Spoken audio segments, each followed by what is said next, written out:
Kalau hanya sekedar baik kan belum tentu punya nilai. Dan menurut keyakinan saya ini jalan yang benar gitu.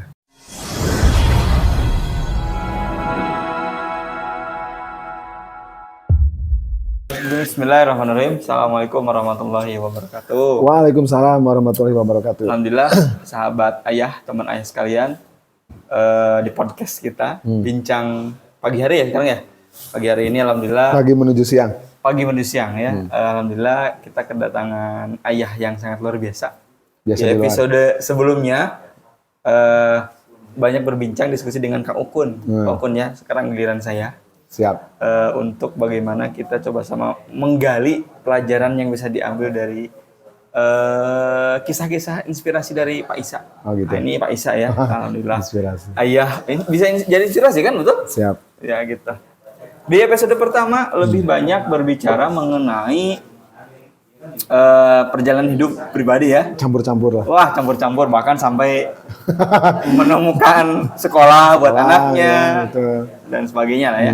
Nah, di kesempatan episode sekarang coba kita akan bertanya ke Pak Isa, akan menggali lebih dalam lagi kira-kira peran tadi kan di episode sebelumnya sudah berbicara mengenai kenapa memilih Kutab. Ya. Nah, di episode sekarang coba kita akan gali kira-kira kontribusi apa sih yang Pak Isa ingin tuangkan, yang ingin Pak Isa curahkan untuk Kutab. Untuk Kutab. Lebih seperti itu Pak Isa. Ini pertanyaan pertama dulu. Boleh. Oh enggak, silakan Pak Isa. Kontribusi apa yang? Ya, jadi, kontribusi apa yang otomatis kan dengan menyekolahkan anak ke Kutab pasti akan ada visi misi, ada cita-cita yang ingin digapai. Tapi bukan hanya anak. Setelah terjun di Kutab, kira-kira kan tadi ada kajian, ada banyak hal ya, kegiatan-kegiatan orang tua gitu, terutama ayah. Nah, kira-kira kontribusi apa yang ingin Pak Isa sampaikan atau Pak Isa ingin curahkan sesuai dengan kemampuannya, gitu, lebih seperti itu. Jadi Kutab itu unik ya, tidak seperti institusi biasa. Kalau institusi biasa kan secara kejiwaan terpisah ya. Tuh.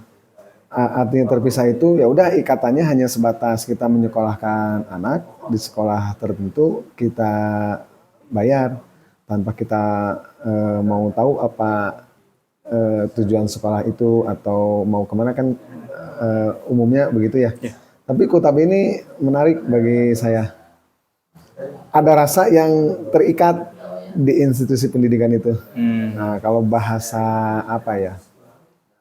Dari bahasa keilmuan mah Kutab itu seolah-olah idealisme setiap ayah mungkin ya, setiap orang tua.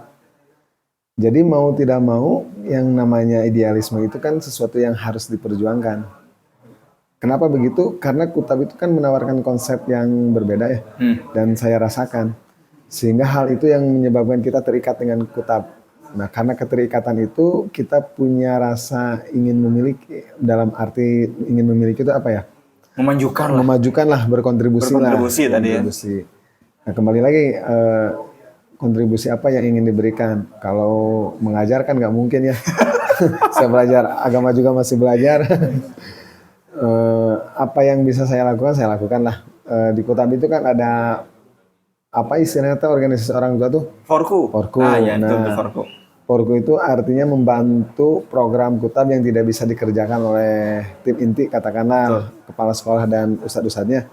Tapi orang tua biasa terlibat. Nah, mungkin sejauh itu yang bisa saya lakukan. Baik. Berarti Pak Isa berkontribusi di Forku. Mungkin di Forku ini kan banyak divisi-divisi mungkin ya. Dikomandani ketuanya oleh Sadali, Pak Dali. Nah, di Forku Pak Isa kontribusinya di divisi apa nih? Apa ya kalau bahasa Indonesianya mah? Bagian apa ya? GA itu tadi apa? General Affairs. General Affairs. Ya gitulah berkaitan dengan angkut gitu ya. Nggak situ juga mungkin ya.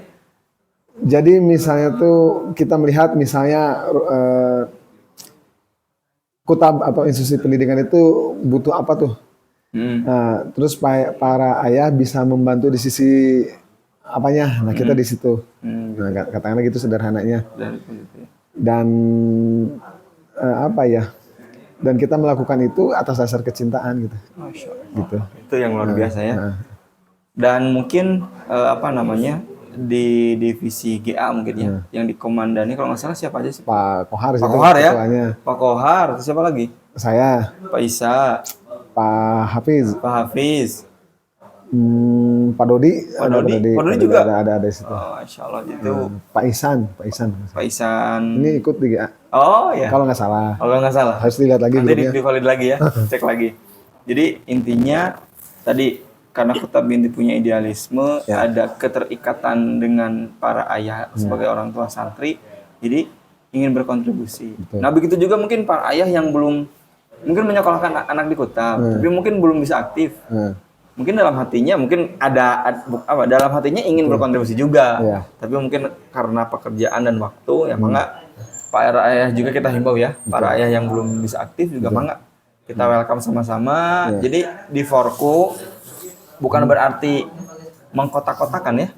Jadi siapa aja para ayah yang ingin berkontribusi di Forku, utamanya untuk pengujian Kutab silakan saja seperti itu. Apalagi kurang lebih kita spill sedikit beberapa angkatan pertama nih kayaknya. Minggu besok udah ada makom ya. Ada makom. Mabit Kawamana itu juga mungkin nanti kalau seandainya bisa kita kan semua angkatan tuh sudah ada jadwalnya masing-masing ya. betul. Nah, misalkan angkatan saya di angkatan 1 memerlukan bantuan ya kita juga siap untuk berkontribusi seperti itu.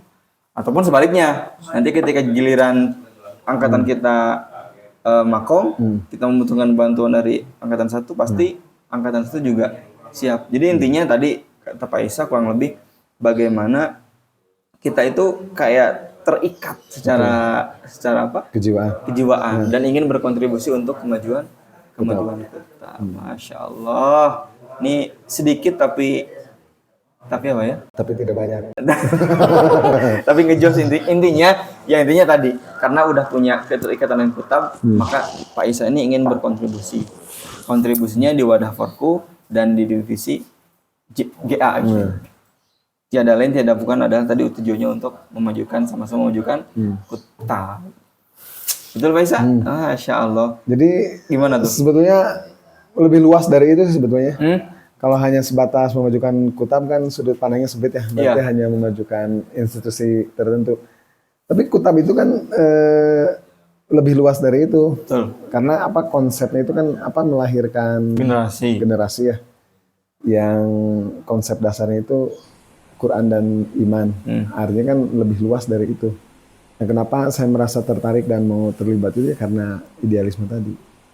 Jadi bukan hanya kepentingan tentang katakanlah bahasa kasarnya bisnis sekolah ya. Kutab itu kan Kutab itu kan di luar pemikiran-pemikiran seperti itu. Betul.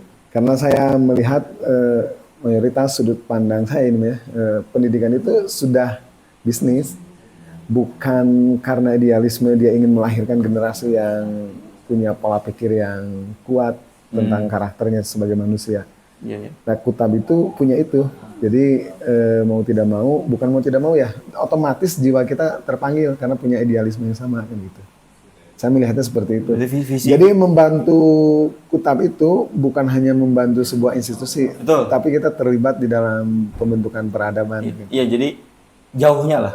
Berbicara gitu, jauhnya, gitu. bagaimana tadi untuk membantu lahirnya kembali peradaban Islam. Gitu. Itu seperti itu. Yang menariknya kan di situ. Betul. Jadi ingin ambil bagian lah. Ingin ambil bagian. Ambil bagian. Nah, sekarang ada lahannya di sini. Betul. Nah, disitulah kita bisa berambil peran gitu ya. Gitu aja mungkin Pak Isa, tidak lama kalau Pak Isa mah. Karena Jadi ini mah lebih kepada kebutuhan diri. oh gitu. Gitulah. Bahasa keren nama penebusan dosa masa lalu. Kan penebusan dosa masa lalu itu harus dengan amal soleh. Jadi betul. Jadi ini bagian amal soleh ya. Bagian amal soleh. Bisanya ngebantunya di situ ya sesuai kemampuan. Terus amal soleh juga kan jelas ya. Betul. Kenapa amal soleh itu harus jelas? Jelas yang diperjuangkan kan ya. Betul. Tidak sekedar amal soleh itu tadi kalau di awal kan standarnya kan bukan baik tapi benar. Nah artinya benar itu nanti kan akan punya nilai ya. Kalau hanya sekedar baik kan belum tentu punya nilai. Betul. Ini diskusi yang tadi udah di episode pertama udah sedikit disinggung ya. Nah, gitu. Karena apa ya? Secara diskusi juga Pak Isa sangat luar biasa secara keilmuannya. Nah, gitu. Biasa di luar. Biasa di luar. Baik Pak Isa, terima kasih. Di episode kedua ini tidak terlalu panjang yang kita diskusikan. Pada intinya tadi sudah nangkep ya para ayah, sobat ayah semuanya bahwa ingin berkontribusi untuk kemajuan peradaban. Jauhnya kan ya? Betul. Boleh nambah? Mungkin Nambah lagi. bahasanya saya koreksi. Koreksi lagi. Bukan ingin berkontribusi. Kalau berkontribusi seolah-olah kita itu ada kemampuan lebih mentransfer kemampuan kita kepada yang kurang. Bahasa yang tepatnya Bahasanya gimana tuh? Sudut pandangnya ingin terlibat dalam proyek besar aja. Iya terlibat. Kurang lebih sama lah. Kurang lebih sama. Tapi ini kan berhubungan apa ya? Kalau bahasa keyakinannya apa ya? Kita sebetulnya yang butuh itu. Oh betul. Kita yang butuh itu sebagai aktualisasi diri, tapi bukan di hadapan manusia kan? Di hadapan Allah. Di hadapan Allah. Dan menurut keyakinan saya ini jalan yang benar gitu, karena jelas yang diperjuangkannya. Jadi kita lebih butuh itu sebetulnya, lebih butuh institusi yang melahirkan pendidikan seperti itu, karena nanti dampaknya lebih luas gitu, untuk kebaikan kita semua gitu.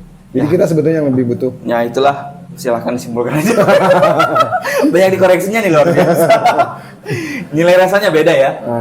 Nilai bahasa tadi yang kalau kontribusi seolah-olah. Kalau kontribusi seolah-olah kita itu yang di atas, itu yang di bawah, itu yang butuh kita. Ini mau bahasa penafsiran saya. Tapi sebetulnya itu yang berkontribusi kepada kita dalam arti istilahnya tuh apa ya, memberikan lahan untuk kita beramal soleh di situ. Betul. Ya kita istilahnya udah ada peluang nih, peluang kebaikan gitu kan, betul ya? Peluang amal soleh, masa kita nggak ambil? Kalau lebih seperti itu mungkin sederhananya. Ya jadi kita disediakan ruang untuk mengaktualisasikan diri, yang dimana aktualisasi diri itu insya Allah berbuah amal soleh, itu saja sih. Insya Allah luar biasa, itu kesimpulannya ya. Kesimpulannya nanti dikoreksi lagi. Jadi jangan merasa terbebani. Terus tadi di awal bagaimana dengan para ayah yang belum bisa. Iya jangan terbebani. Ya disesuaikan aja kan, dalam hidup ada skala prioritas ya. Prioritas kita sebagai orang yang beriman kan ridho Allah. Betul. Ridho Allah itu kan bisa diterjemahkan kepada keadaan masing-masing. Jadi kita tahu prioritas. Misalnya kalau keluarganya masih butuh prioritas, ya keluarga dulu lah. Betul. Kebetulan saya makan pedagang, jadi waktunya fleksibel gitu. Jadi bisa tadi prioritas tadi ya. Tapi bukan karena kebetulan juga, karena memang saya ingin di situ. Betul. Jadi bukan berarti para ayah yang belum bisa berkontribusi lah bahasanya gitu ya. Jangan berkecil hati. Ini ada peluang yang sangat luar biasa besar ya Om Ahli, sama-sama untuk sama-sama ikut di situ. Diikut di proyek besar ya? Proyek besar peradaban. Lebih seperti itu Pak Isa. Jazakumullah, terima kasih para ayah, ini inspiratif sekali dari yang walaupun nggak lama tapi dalam bahasanya gitu ya. Bahasanya dari Pak Isa. Luar biasa Pak Isa, terima kasih jazakumullah. Sama-sama. Sudah hadir di bincang kita pada pagi hari menjelang siang ini. Mudah-mudahan ada hikmah, ada inspirasi yang bisa kita tularkan kepada pemirsa. Mudah-mudahan. Jazakumullah khairan. Terima kasih para ayah sekalian, sahabat teman ayah sekalian. Terima kasih. Assalamualaikum warahmatullahi wabarakatuh. Waalaikumsalam warahmatullahi wabarakatuh.